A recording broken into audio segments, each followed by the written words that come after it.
Well, hello. How are you today? It is me, Claire the Oily Witch.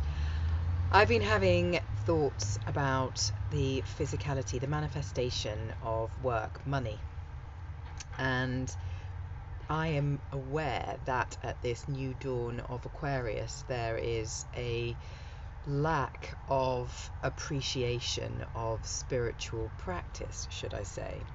A lot of people are new to it, a lot of people don't believe in it, a lot of people are returning to it, and there is an expectation of spiritual practitioners to give their services for free or for next to nothing. And that simply cannot be, for this is an art form born of experience and wisdom, learning, continual development. Anyone involved in any form of spiritual practice should be constantly improving themselves to stay relevant, to understand that nothing in this human journey is about slowing down. Well, resting, there's resting pauses, but most of it is continual. And it is important for the person who's giving the spiritual cleaning, clearing, healing, to be as clean as they possibly can be, so as sorted as they can be. None of us ever get fully sorted. Well, maybe we do at the end of our lives. I'm talking as someone who's 50 or just about 50, so 2/3 through, I'd say. Hopefully. And yeah, it's really important I know when doing spiritual performance on someone else that, I don't leak my issues, my issues don't get triggered into whatever they need healing. Because the other thing is, and about staying relevant, is the fact that you often, nearly always, attract clients that know that you have been through what they've been through, because then you are showing them that there is light on the end of that darkness. There is an opportunity to change, develop, grow, and you have experience in their precise issue. Now that's also very relevant, and I often attract people that have had similar experiences to me, and I think that's probably universal. And this business of payment, which is, considered quite a difficult subject to discuss. I mean, I don't know what it is. Other cultures don't have this drama around like worth and value and expressing themselves, but we in our British culture seem to have that. It's kind of a bit weird, and as I didn't really grow up in Britain, perhaps don't suffer from quite the same restrictions around it. But you get what you pay for, always. So I am running an event on the 1st of February, a vision board event. I am going to put people into a deep trance and help them using my hypnotic and magical skills, keep them safe, get them to journey and find out what they want from 2025. And then they will create in mediumships. They will create in their medium of choice. I'll offer them a selection of options. And I'm going to charge £88 a person, and people will be like, oh, that's £88 in our country. And other cultures, there'd be no surprise over that. That would seem really cheap for 3 hours. And people, if they want to manifest their goals, they will pay that, because that's what it will take. It's a magical number, 88. It's putting you into a place of authority twice over. It's just, the height of manifestation. 8 and 8 is 16. Boil that down to number 7. That's it, kind of end of phase. I pick these numbers on purpose.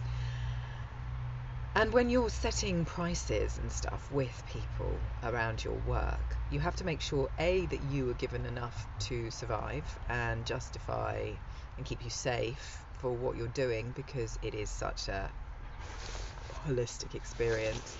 But B, that kind of point where they are invested enough in the game, in what you're giving them, so that they're going to get what they want back out of it. it always feels good to get a deal on things like, oh wow, I got this for only 20 quid.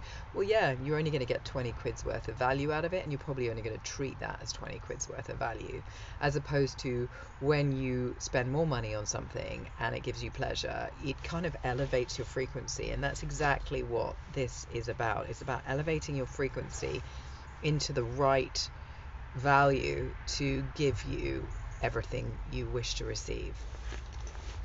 And I think that's really important to know. I think you need to give that consideration and stop looking for bargains with spiritual practice, because if someone's selling what they're doing cheaply, then they're not looking after themselves. And do you want someone like that looking after you? You want someone who has a lot of self-respect, because then that will reflect onto you and what you receive from them. So it's really important to be conscious, and I really know that to be true. I mean, I invest all my money in self-care and self-development, really, because that's imperative to my life journey and experiencing this in the best way I possibly can.